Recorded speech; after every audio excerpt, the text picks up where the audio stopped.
Ya Allah Bapa, kini tiba saatnya kami menerima kebenaran firman-Mu yang memerdekakan kami dan membuat kami hidup benar di hadapan-Mu.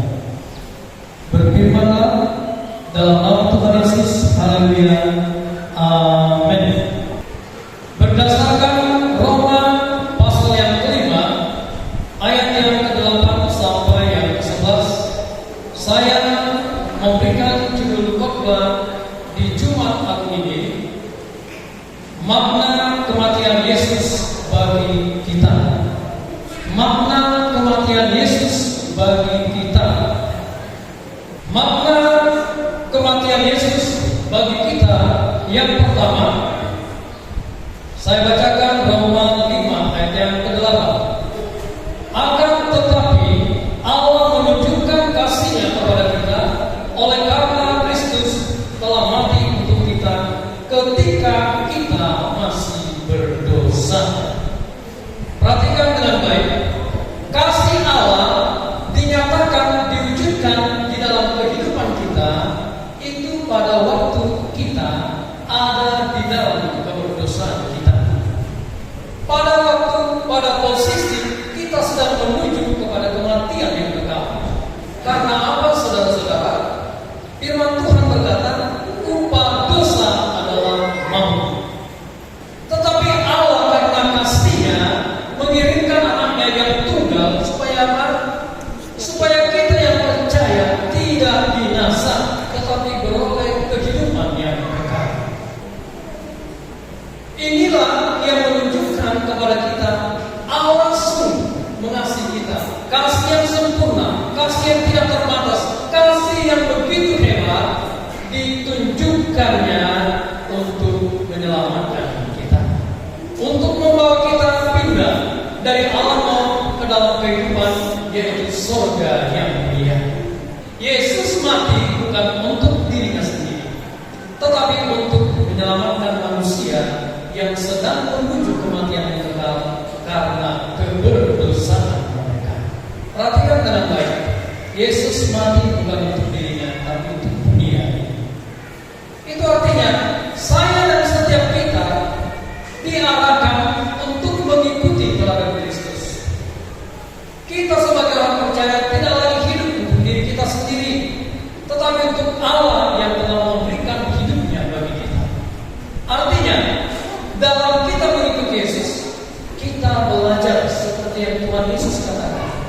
Kalau kamu mau mengikut Aku, engkau harus menyangkal dirimu, memikul salibmu setiap hari dan mengikut Aku. Kasih Allah dinyatakan bagi kita, dan kasih Allah itu bekerja di dalam diri kita ketika kita memperhatikan orang-orang yang sedang menuju kepada kematian yang kekal. Injil kita beritakan kasih Allah menyelamatkan mereka ketika hati mereka terbuka menerima Yesus sebagai Tuhan dan Juru Selamat dalam kehidupan mereka. Yang kedua, ayat yang ke-9. Lebih-lebih karena kita sekarang telah dibenarkan oleh darah-Nya, kita pasti akan diselamatkan dari murka Allah. Jemaat Tuhan yang terkasih, poin yang kedua, makna kematian Kristus dibenarkan oleh darah Yesus Kristus. Dibenarkan oleh darah Yesus Kristus.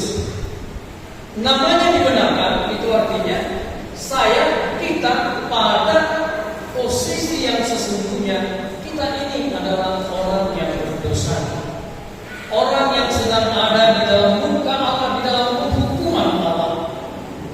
Tidak ada kebenaran di dalam diri kita yang membuat Allah menerima kita dan kita bisa masuk surga. Oleh sebab itu, kita yang sudah berdosa, kita yang sudah jatuh di dalam dosa, kita yang kotor, kita yang tidak kudus ini, maka darah Yesus yang tercurah atas hidup kita, sucilah hidup kita. Di hadapan Allah kita layak. Oleh darah Yesus kita menjadi orang yang dibenarkan. Saya menyebut ayat 6 saya bacakan. Demikianlah kami sekalian seperti seorang najis kain kotor. Kami sekalian menjadi layu seperti daun, dan kami lenyap oleh kejahatan kami, seperti daun dilenyapkan oleh angin. Perhatikan kebenaran firman Tuhan ini. Firman ini berbicara kesalehan kesucian kita itu di hadapan Allah tanpa Kristus seperti kain kotor. Kain kotor, seperti itulah kehidupan kita. Tetapi kita, kesalehan kita yang kotor ini, itu dibasuh oleh darah Yesus. Di hadapan Allah Bapa, ketika darah Yesus menyucikan, menguduskan kita, kita dianggap benar. Kita di hadapan Allah oleh karena Kristus, oleh darahnya, kita benar di hadapan Allah. Oleh karena yang kepada Kristus, kita semua yang memiliki kesalehan yang kotor, kesucian yang kotor, disucikan, dikuduskan oleh darah Yesus sempurna di hadapan Allah. Jadi posisi kita menjadi orang yang dibenarkan. Kita harus mengingat bahwa kita benar dalam hidup ini bukan karena kebenaran kita, bukan karena kesalehan kita, tetapi karena dibenarkan oleh Allah di dalam pengorbanan Kristus di kayu salib. Artinya, kita yang dibenarkan hiduplah di dalam posisi di mana kita, orang yang dibenarkan ini, haruslah hidup benar di hadapan Tuhan. Kita harus hidup sesuai dengan status kita, panggilan kita. Kita dibenarkan, dipanggil menjadi orang-orang percaya, orang-orang yang dibenarkan supaya apa? Supaya kita ini bisa menjadi terang dan garam bagi dunia. Yang ketiga, ayat yang ke-10. Sebab jikalau kita ketika masih seteru diperdamaikan dengan Allah oleh kematian anaknya, lebih-lebih kita yang sekarang telah diperdamaikan pasti akan diselamatkan oleh hidupnya. Yesus mati, tetapi dia bangkit pada hari yang ketiga. Dia hidup kembali. Dia mengalahkan maut, dia mengalahkan dosa. Tetapi Tuhan ingin mengingatkan kita, karena Yesus mati untuk kita, maka yang ketiga, kita diperdamaikan dengan Allah. Yang tadinya karena dosa kita ini musuh Allah, kita ini menjadi seteru Allah. Karena apa? Yang kotor dengan yang kudus tidak bisa bersatu. Berarti apa? Bertentangan. Itu artinya kita menjadi seteru, kita menjadi musuh. Murka Allah ada atas hidup kita. Oleh sebab itu, karena kasih-Nya, Allah mengirimkan Yesus. Allah menyatakan kasih-Nya, mengirimkan anaknya yang tunggal. Untuk apa? Menjadi korban keselamatan bagi kita. Darah Yesus menyucikan kita sehingga yang suci dengan yang suci bertemulah dan berdamai di dalam Kristus. Yohanes 1 ayat 12. Tetapi semua orang yang menerimanya diberinya kuasa supaya menjadi anak-anak Allah, yaitu mereka yang percaya dalam namanya. Ketika kita menerima pendamaian itu, kita menjadi orang-orang yang masuk dalam kategori menjadi anak-anak Allah. Kita menjadi keluarga Allah. Karena yang tadinya kita musuh, kita menjadi sahabat, menjadi teman, menjadi keluarga Allah. Karena pengorbanan Kristus, karena kematian Yesus di kayu salib. Tuhan Allah ingin kita melihat pendamaian yang dilakukan Yesus dengan kematian di kayu salib. Kita bertumbuh di dalam iman kita. Amin.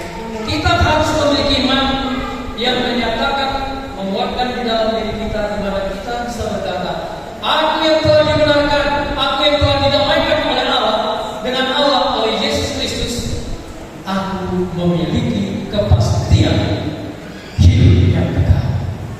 Yesus datang, Yesus mati, diperdamaikan kita, sehingga kita beroleh jaminan hidup yang kekal. Oleh sebab itu, di dalam mengiring Yesus, kalau ada godaan-godaan di mana kita pada saat itu hidup kembali seperti hidup di dalam kehidupan lama, bangkit kembali, katakan, Yesus sudah mati,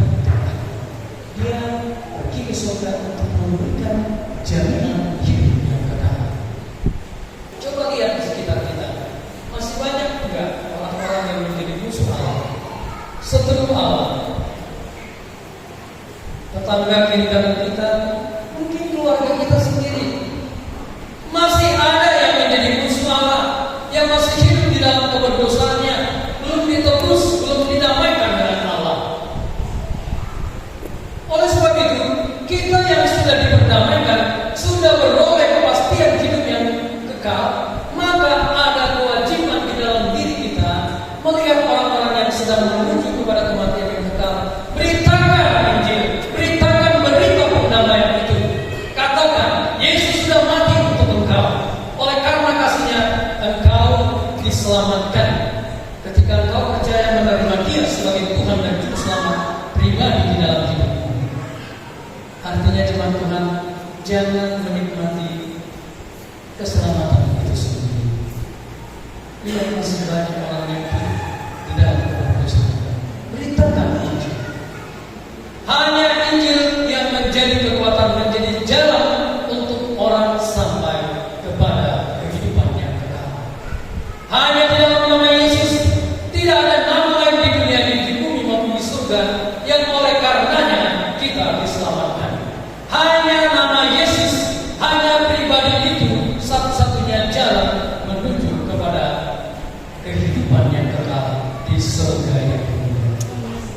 Jemaat Tuhan, mari mohon kekuatan keberanian, belajarlah untuk bercerita, bersaksi tentang Yesus, tentang pengorbanannya di kayu salib.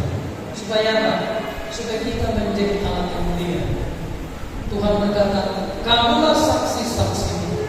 Katakan, aku mau menjadi saksi Kristus.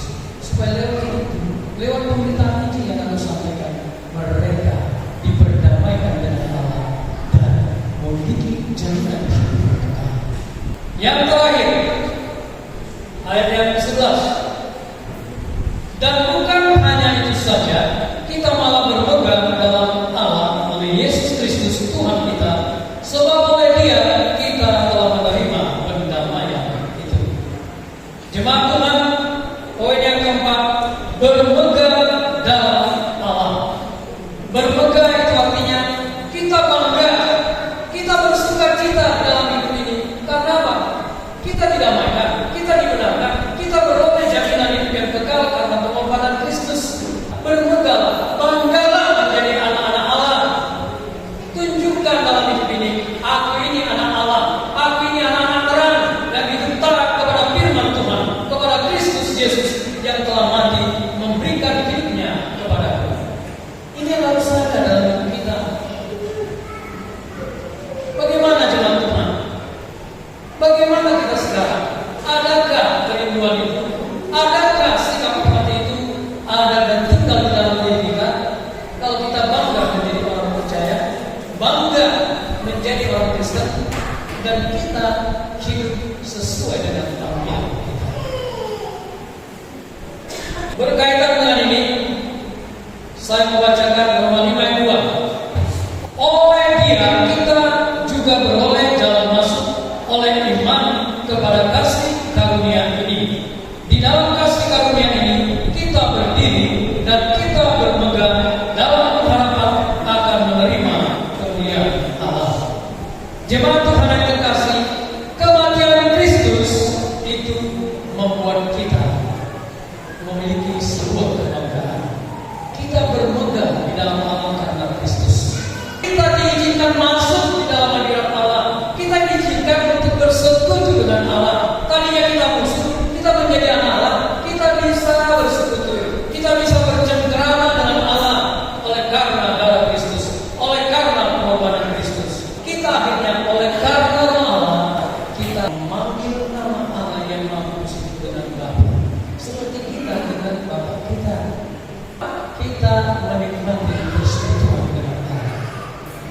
Kita di sini selama ini diberkati, tetapi pada waktu Yesus datang yang kedua kali untuk menghakimi orang yang hidup dan yang mati, kita memiliki pengharapan bahwa kemuliaan Allah akan dinyatakan, diberikan kepada setiap kita yang percaya kepada Kristus. Ya Allah Bapa, biarlah makna kematian Kristus itu bekerja memenuhi hidup kami, dan hari ini kami diubahkan, tidak sama lagi